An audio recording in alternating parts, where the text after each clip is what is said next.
Good evening. It's Coach Ronnie B, the Divine Alignment Coach, that gives you tools that you can use for your mind, body, and soul so that you show up as your highest self every single day. And thank you for joining me on the Pink Couch Experience. My co host, Coach Shakur, just last night broke down hyperindependence. But now we are going to have a little bit of story time. I think something will resonate you, something tonight will ring a bell. So let's get straight into it because, like you already know, I'm about digging and scraping beyond the surface. All right. So there's a topic that I want to discuss, and then I want to share a personal story. I don't mind sharing personal stories because if it will help anybody out there, that's exactly the purpose of it. All right. So, with hyper independence, we already know what that is. We've posted about it, we've talked about it. Coach Shakur, again, she broke it down. Go watch the previous video to get insight on that. But I wanted to give a specific example of how in 2026, how this is affecting relationships. We are about to walk into Love Month, which is February. But I got a little story for you. So, once upon a time, Coach Ronnie B was hyper independent. Let me give you an example of what hyper independent looked like in that relationship. A very nice gentleman that I had met. And when he would offer to do certain things for me, I would say, "No, I got it."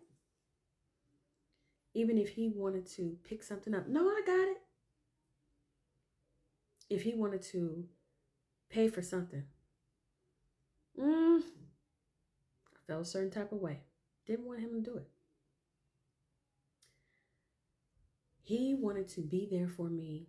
He wanted to provide for me. He wanted to show up in a way that nobody else really had for me at that point in my life. But I was like, no, no, no, I got it. Everything I had, I don't care what it was. I got it. Let me get it. Because I had fear of being vulnerable. And one day, what he said to me, he said, "You know what?" He got frustrated. He said, "I can't do nothing for you." And I said, "What you talking about?" And he was like, "I can't do nothing for you. You won't allow me to do nothing." He said, "What am I here for in your life if I can't do nothing for you?" Ooh, I had an aha moment. Tears, hot tears, started rolling down my face because I knew where that came from. I knew where that stemmed from. It was out of fear. It was out of childhood trauma. It was about coming from a household where at the age of 2, my parents divorced, and my mama said, if you never have a man in your life, you are going to know how to mow a lawn. You're going to know how to take out the trash. You're going to know how to check your oil. You're going to know how to clean gutters. You're going to know how to, like, everything. You're going to know how to make your own money. You're going to know how to be independent. You're going to know. You're going to know. You're going to know. You're going to know. That was my childhood. And so my mother made sure I knew because she made me do those things. I remember at the age of 5, she started making me do a lot of things that a lot of 5-year-olds today wouldn't even wouldn't even have the strength to do. But I did it. It made me strong, but it also made me hyper independent.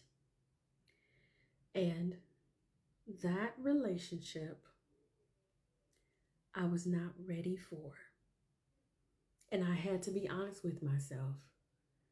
As nice, as kind, as giving as he was, I wasn't ready for it.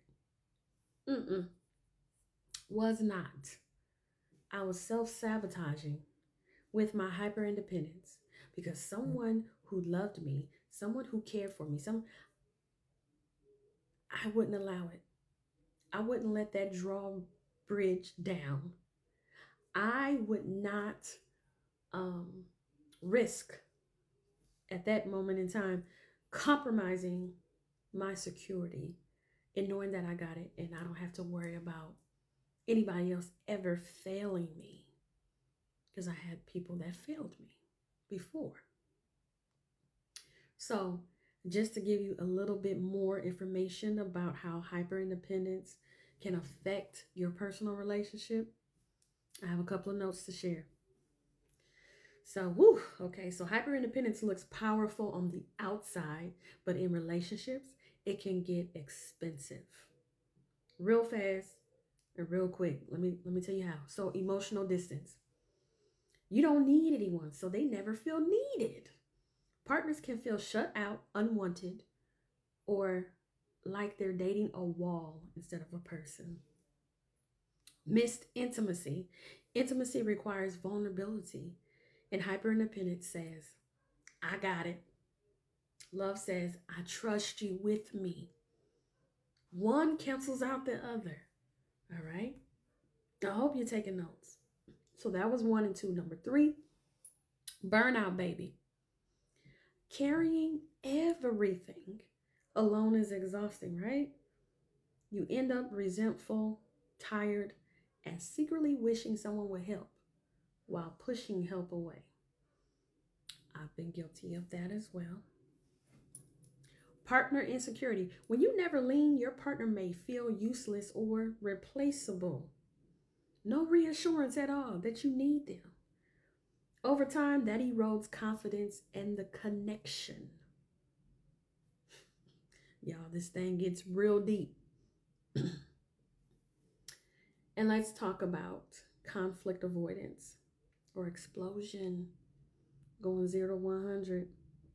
Instead of asking for support, you suppress the needs until they come out sideways as anger, silence, or sudden detachment. Are you guilty? Love that stays surface level. You can have loyalty, attraction, even respect, but without interdependence. Love never fully roots. It never takes roots. There's no fruit. Reenacting survival mode. So hyperindependence often comes from having to be strong. You can be a queen, but you can be a soft queen. In relationships, it keeps you in survival instead of safety. Now, the truth, hyperindependence, it's a trauma response dressed up as strength. Independence, it is healthy, but the cost isn't your power in hyperindependence.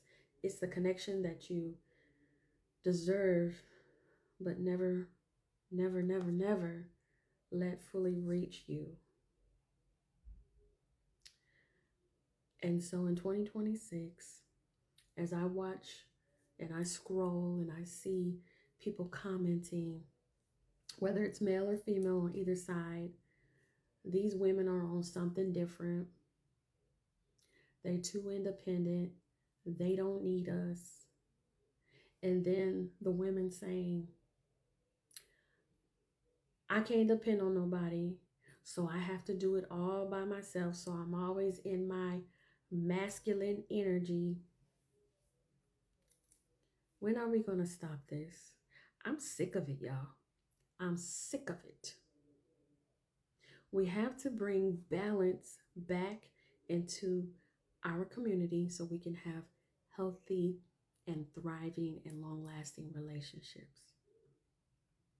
So this is Coach Ronnie B signing off. I've had a wonderful time discussing hyperindependence with you, but remember to go ahead and follow. If you don't follow, we can't go live, y'all. We want to go live together, me and Coach Shakur. Can you do that for us? Can you share this with someone else that will be blessed?